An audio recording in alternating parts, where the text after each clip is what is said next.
Welcome SVPites to presentation on chapter number 11, Life in Southern India, and this is part 2 of our presentation.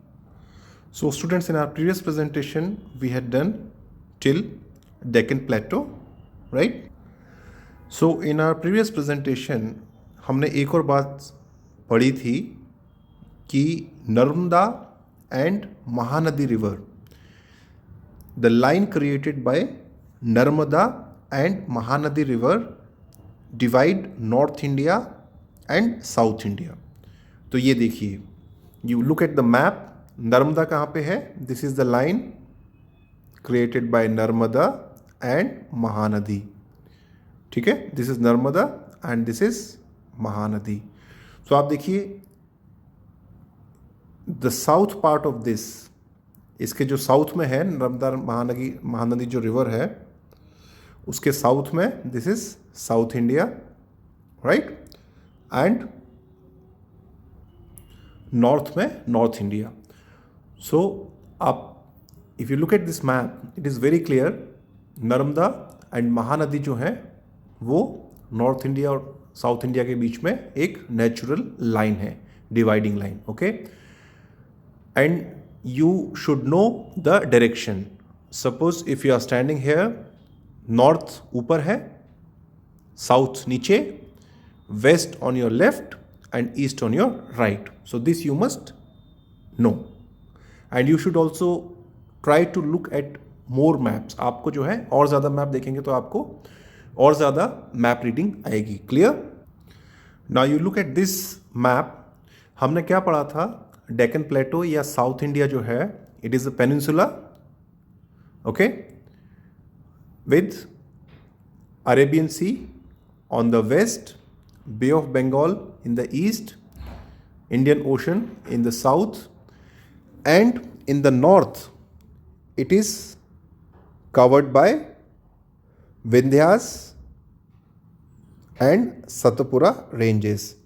तो डेक्कन प्लेटो जो है peninsula कैसे हुआ? इस तरफ पानी, वेस्ट में पानी, ईस्ट में पानी, साउथ में पानी, एंड नॉर्थ में it is covered by Vindhyas and Satpura ranges. ये क्या है? ये माउंटेन हिल्स हैं. Okay, then similarly we read about ghats, western ghat and eastern घाट.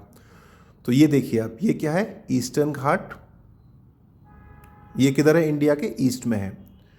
सो हमारा जो डेक्कन प्लेटो है on the east side it is surrounded by eastern ghat, and on the west side we have western ghat. और घाट क्या होता है? घाट होता है आपका कोस्टल एरिया जहाँ पे पानी एंड ज़मीन मीट करती है.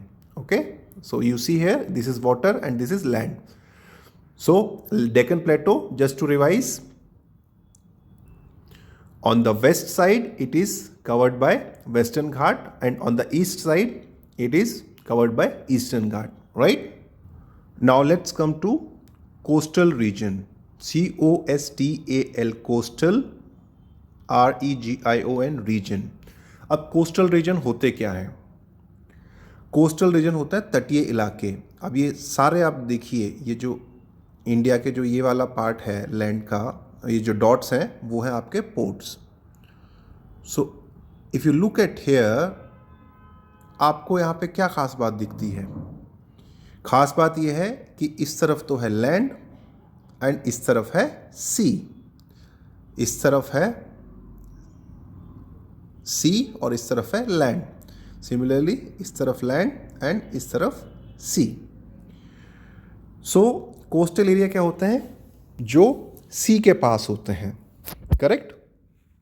Now tell me one thing, Rajasthan is a coastal area. Rajasthan के पास में कोई समंदर है? No. So Rajasthan is not a coastal area. Clear? Now the coastal region span मतलब कहाँ से कहाँ तक, right? So the coastal region span along 3 major water bodies. Water body you know, okay, pond, river, sea, they are all water bodies. So the coastal region spans along 3 major water bodies. और ये 3 major water bodies क्या है? Arabian Sea in the west, Bay of Bengal in the east and Indian Ocean in the south. These are three major water bodies where the coastal region spans. Okay, so the Arabian Sea in the west, the Indian Ocean in the south and the Bay of Bengal in the east. अब अगर आप map पढ़ना आ गया आपको, then you can understand what the book is trying to tell you. ये आपका waste है, ये ईस्ट है और ये साउथ है. वेस्ट में अरेबियन सी, ईस्ट में जो आपका समंदर है उसका नाम है बे ऑफ बंगाल और जो साउथ में समंदर है सी है उसका नाम है Indian ocean. Right, so the coastal area spans along three major water bodies. Okay, ये तो आपका कोस्टल एरिया हो गया अरेबियन सी की तरफ. ये वाला जो पार्ट है फिर, okay, so this is Arabian sea. Then we will use another color. This is Indian Ocean and then the next one is this one. This is Bay of Bengal. ठीक है, अलग अलग कलर से आपको denote हो रहा है. ये कोस्टल रीजन है विच इज इन अरेबियन सी. जो नीचे वाला पार्ट है ब्लैक कलर में, ये कोस्टल रीजन है इंडियन ओशन का. और ये जो मैजेंटा कलर है ये कोस्टल रीजन है बे ऑफ बंगाल का. Clear? Many parts of Indian coastal plains have rich fertile soil. Okay, so many part of Indian coastal region plains have rich fertile soil. आपको पता है फर्टाइल क्या होती है? उपजाऊ, जहां पे अच्छी क्रॉप होती है. So that is rich fertile soil. Soil मतलब मिट्टी. On which rice, spices, ginger, pepper. What is pepper? Pepper. Pepper means काली मिर्च. And cardamom. Cardamom. Cardamom क्या होता है? इलायची. Are grown. तो ये जो स्पाइसेस, पेपर एंड कार्डेमोम, ये मोस्टली होती है आपकी केरला में, नियर दिस एरिया, कोचीन के आसपास ना. अगर आप कभी if you go to visit you will see lot of spices, cardamom, then pepper, rubber. इनकी जो है यहाँ पे बहुत अच्छी खेती होती है. And this area is very fertile and it is very green. Which area? Kerala. Right, so let us read again. Many parts of Indian coastal plains have rich fertile soil on which rice, spices, ginger, pepper and cardamom are grown. Grown मतलब उगाना. Cardamom मतलब इलायची, pepper काली मिर्ची. Coconut trees grow along the coast. और जो आपके जो कोस्टल एरिया है वहाँ पे क्या होता है? कोकोनट ट्रीज जो है वो ग्रो होते हैं. Some areas along the coastal plains have deposits of mineral oil. Okay, so some areas along the coastal plains have deposits of mineral oils. Okay, that is like petroleum and all, right? The coastal plains have rich resources of ocean wealth that includes fish and seafood. Right? अब इसका मतलब क्या है? The coastal plains, ये जो coastal के जो planes है ना आपके, have rich resources of ocean wealth. OCEAN, ocean मतलब पता है आपको समंदर. WEALTH, wealth. वेल्थ मतलब खजाना. सो ओशन वेल्थ क्या होगी? ओशन वेल्थ होगी ही वहाँ पे जो सी फूड मिलता है हमें ओशन से. Right, you see most of the population in the world they survive on sea food. वो जो है सी फूड पे सर्वाइव करते हैं ज़्यादातर जो दुनिया के लोग हैं ना. So what is ocean wealth basically? It includes fish and seafood, right? So this is very popular food among the people in India and among the world. So ocean wealth क्या होती है? समुद्र का खजाना क्या होता है? Fish and seafood, right? Next one, a large number of big and small ports. यहाँ पे you look at this keyword port, PORT, port. Okay, a large number of big and small ports have been developed all along the coastal areas. आपको अच्छे से पता है अभी port and harbour क्या होते हैं, right? Ship always ply in water, in sea, समंदर में ही चलते हैं जहाज, राइट? बट जो शिप होते हैं उन्हें कहीं रुकना भी पड़ता है ना, जैसे बस स्टैंड पे रुकती है, ट्रेन रेलवे स्टेशन पे रुकती है, तो शिप्स कहाँ रुकेंगे? शिप से क्या होता है, लोग आते जाते हैं एंड कार्गो, सामान जो है, कार्गो मीन्स सामान, वो एक जगह से दूसरी जगह पहुंचता है, एक कंट्री से दूसरी कंट्री पहुंचता है। तो अब शिप को कहीं ना कहीं रुकना पड़ेगा ना ज़मीन के पास, जहाँ पे हम उसमें कार्गो लोड कर सकें और कार्गो अनलोड कर सकें। लोड करना मतलब सामान चढ़ाना, अनलोड करना मतलब सामान उतारना, ठीक है? So ship has to come to one place near the land, जहाँ पे कार्गो या पैसेंजर्स उसमें चढ़ सकें और उतर सकें, राइट? सो वो जगह जहाँ पे शिप्स जो है आके खड़े होते हैं, that is called port. And ports पे क्या होता है, कार्गो लोडिंग अनलोडिंग होती है, और जो पैसेंजर्स होते हैं वो भी चढ़ते हैं और उतरते हैं। सो पैसेंजर्स जो चढ़ते हैं उसको बोलते हैं एम्बार्क करना, और उतरते हैं उसको बोलते हैं डिसएम्बार्क करना। कार्गो जो चढ़ाते हैं उसको बोलते हैं लोड करना कार्गो, और कार्गो जो उतारते हैं उसको बोलते हैं अनलोड करना। Clear? So a large number of big and small ports, बहुत ज़्यादा जो है, लार्ज नंबर मतलब काफ़ी सारे नंबर्स में बिग एंड स्मॉल पोर्ट्स जो हैं हैव बीन डेवलप्ड, वो डेवलप किए गए हैं all along the coastal areas, all along the coastal areas, ठीक है? These ports play an important role in the growth of national and international trade. Okay, so these ports, ये जो ports बनाए हैं, प्ले एन इम्पॉर्टेंट रोल, बहुत important role play करते हैं, बहुत महत्वपूर्ण है in the growth of national and international trade. किसके लिए बहुत इंपॉर्टेंट है? For the growth, okay, of national and international trade. Trade क्या होता है? बिजनेस। भाई बिजनेस में आपका क्या होता है, आप कोई भी चीज़, कोई भी कार्गो, ओके, कोई भी प्रोडक्ट एक जगह से दूसरी जगह भेजते हो, और तब आपको पैसा मिलता है, and that is how business is done and profit is made. तो इसमें सबसे इंपॉर्टेंट चीज़ क्या है, कोई भी प्रोडक्ट या कोई भी सामान एक जगह से दूसरी जगह जाता है, और वो जाता कैसे है? Most of the cargo in the world जो है वो शिप्स के थ्रू एक जगह से दूसरी जगह जाता है, और अगर पोर्ट नहीं होंगे तो आप शिप पे कार्गो लोड अनलोड नहीं कर सकते।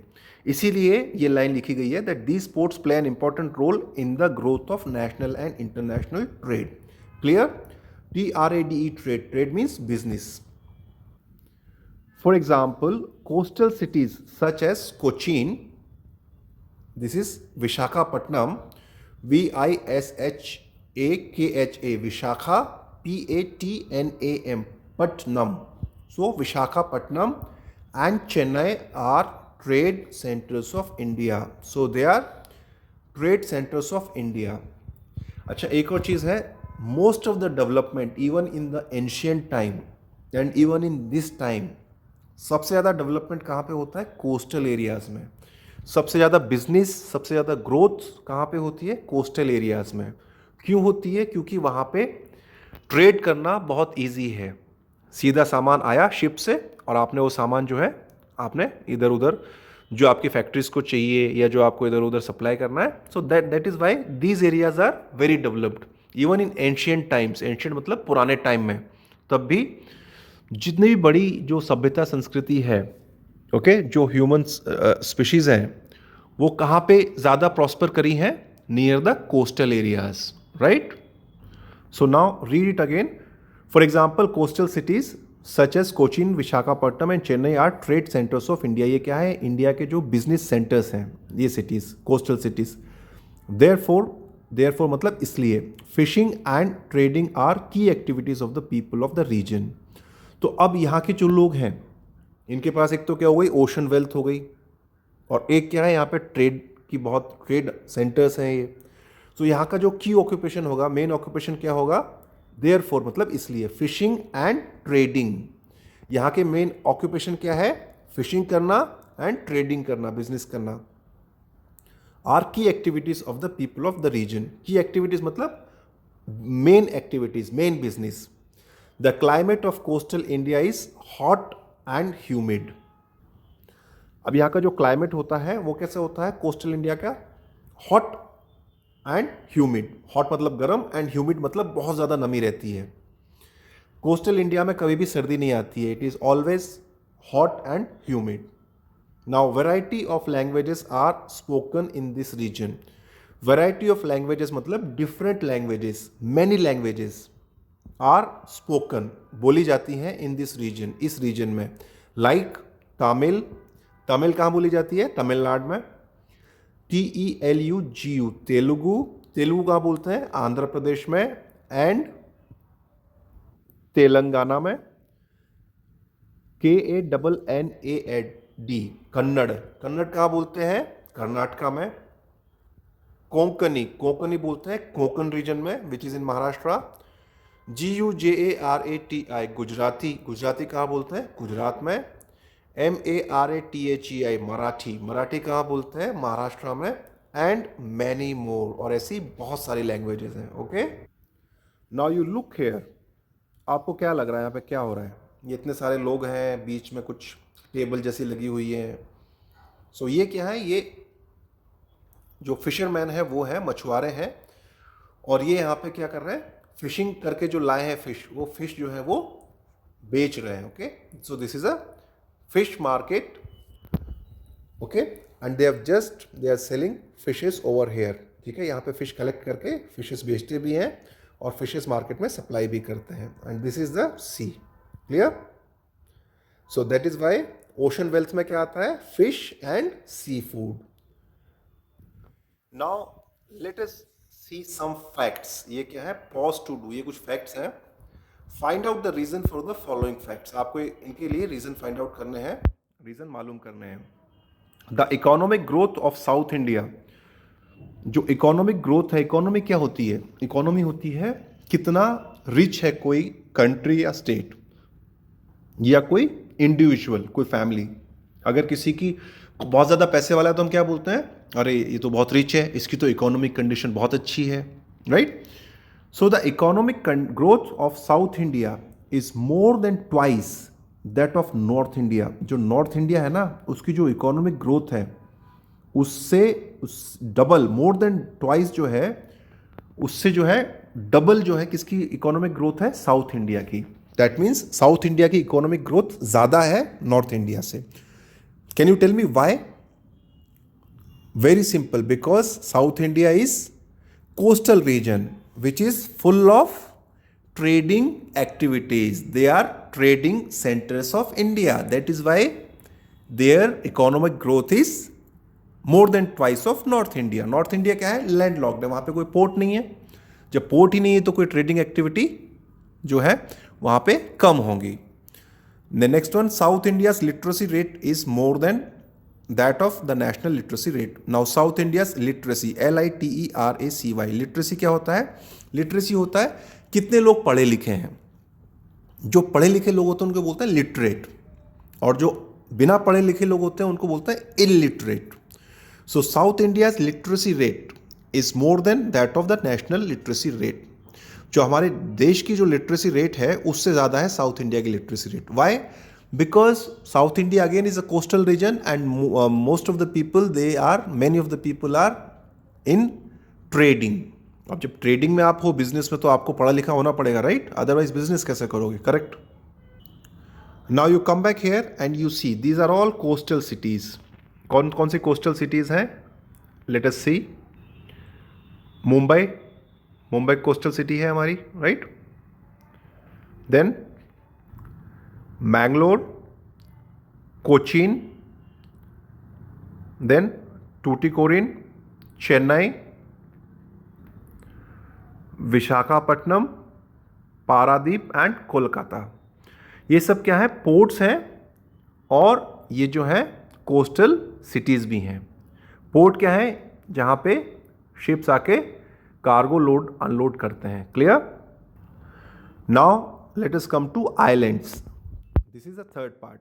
You know what is island? Island is a piece of land surrounded by water from all four sides. For example ये देखो, ये छोटा सा पीस ऑफ लैंड है, इस तरफ भी पानी, इस तरफ भी पानी, इस तरफ भी पानी और इसके पीछे भी पानी। So there are mainly two sets of island in India.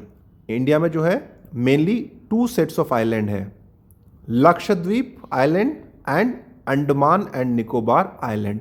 India के जो है आइलैंड जो है टू सेट्स हैं। कौन कौन से टू सेट्स हैं? एक तो Lakshadweep LAKSH, Lakshadweep DEEP, okay. So Lakshadweep island and Andaman ANDA, under MAN, man, Andaman, and NICO, निको BAR, बार, निकोबार आइलैंड्स। ठीक है, तो इंडिया में दो सेट ऑफ आइलैंड्स होते हैं, उनके नाम क्या क्या है? अंडमान एंड निकोबार आइलैंड, ये तो एक हुआ, एंड लक्षद्वीप आइलैंड, ये दो हुआ। हमारे पास टू सेट ऑफ आइलैंड्स हैं इंडिया में। They lie in the surrounding water bodies. Lie मतलब होना, सो वो कहाँ पे हैं? Surrounding water bodies. So they lie in surrounding water bodies which is surrounded by water bodies from all four sides, right. To the southeast of the mainland in the Bay of Bengal lie the Andaman। अब ये जो है बे of Bengal में तो क्या है? Andaman and Nicobar island है, and to the south east in the Arabian sea, okay. Arabian sea में क्या है? लक्षद्वीप ग्रुप ऑफ आइलैंड्स है। Both these set of island form two union territories of India. और ये जो दोनों ग्रुप ऑफ आइलैंड्स हैं या सेट ऑफ आइलैंड्स है, कौन से? Lakshadweep and Andaman and Nicobar islands, ये क्या है? ये यूनियन टेरिटरीज ऑफ इंडिया हैं, okay. Now let us read about Andaman and Nicobar. So the Andaman and Nicobar have 572 islands. So Andaman Nicobar island नहीं है, अंडमान निकोबार जो है वो ग्रुप ऑफ आइलैंड्स है, मतलब इसमें बहुत सारे आइलैंड्स हैं छोटे छोटे, उनको हम एक साथ मिला के क्या बोलते हैं? Andaman and Nicobar group of islands और सेट ऑफ आइलैंड्स। और कितने आइलैंड्स हैं उसमें छोटे छोटे? 572 islands in total. Out of these Andaman has 550 islands while Nicobar has some 22 main islands. तो इसमें भी क्या है? एक तो पार्ट है अंडमान और एक है निकोबार। अंडमान जो है वो वाला बड़ा पार्ट है, उसमें हमारे पास 550 आइलैंड्स हैं, and Nicobar has some 22 main islands. The capital of these island group is Port Blair, okay. So जैसे राजस्थान की कैपिटल क्या है? Jaipur. Similarly the capital of this island group, इनको हमने क्या बोला? आइलैंड ग्रुप, क्योंकि 572 आइलैंड्स है छोटे छोटे। So the capital of this island group is Port Blair, okay. What is the capital name of Andaman and Nicobar group island? Port Blair, PORT, port BLAIR, Blair. These islands lie in the southern part of Bay of Bengal। और ये कहाँ पे है? ये southern part of bay of Bengal में है, ठीक है। Since these islands lie close to the equator, the climate here remains hot and wet throughout the year. अब ये जो है, ये जो आइलैंड्स है वो किसके पास है? They lie close to the equator. Equator क्या है? एक इमेजनरी लाइन है जो अर्थ को दो पार्ट में डिवाइड करती है, नॉर्दर्न हेमिस्फीयर, सदर्न हेमिस्फीयर। तो ये जो आइलैंड्स हैं दे lie close to the equator, और जो भी चीज इक्वेटर के पास होती है वहां का क्लाइमेट क्या होता है? Hot and humid. The climate here remains मतलब रहता है, रिमेन मतलब रहना, hot and wet throughout the year, and has dense forest, okay. और क्या है? डेंस फॉरेस्ट है, घने जंगल। डेंस मतलब घने जंगल।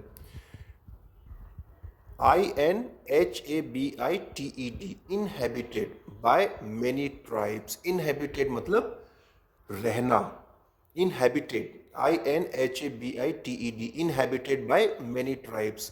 ट्राइब्स क्या होती है? वहाँ की जो लोकल जनजातियाँ होती है ना, जो वहाँ के लोकल लोग होते हैं, that is called tribes. So they have dense forest which are inhabited by many tribes. तो ये आइलैंड्स जो है उनमें क्या है?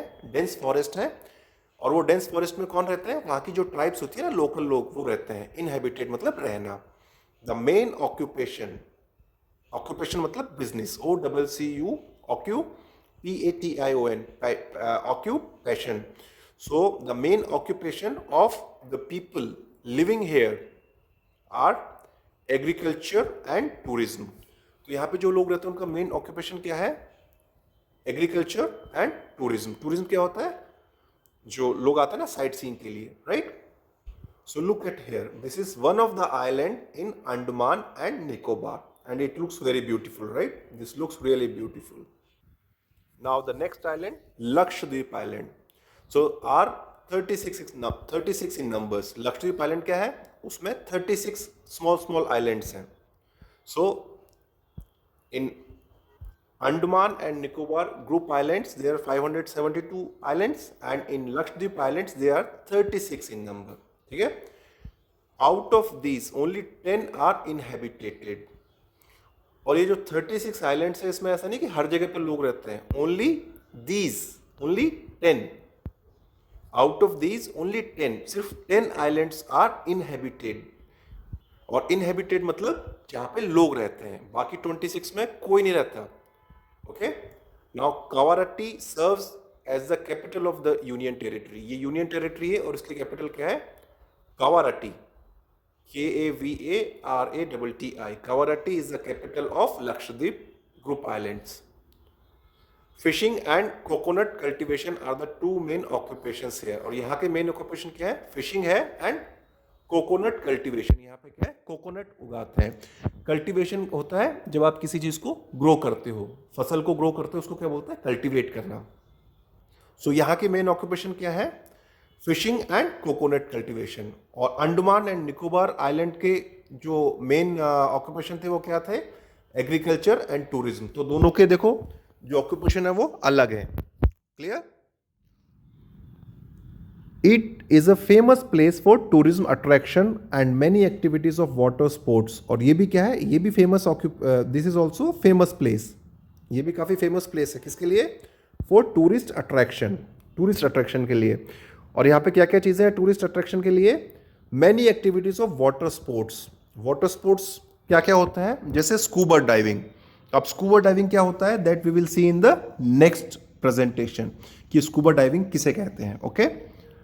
Snorkelling, this also we will see. Surfing we will see. So ये तीनों जो वाटर स्पोर्ट्स है इसके बारे में हम नेक्स्ट प्रेजेंटेशन में देखेंगे. It is very interesting. Okay, this is very fun.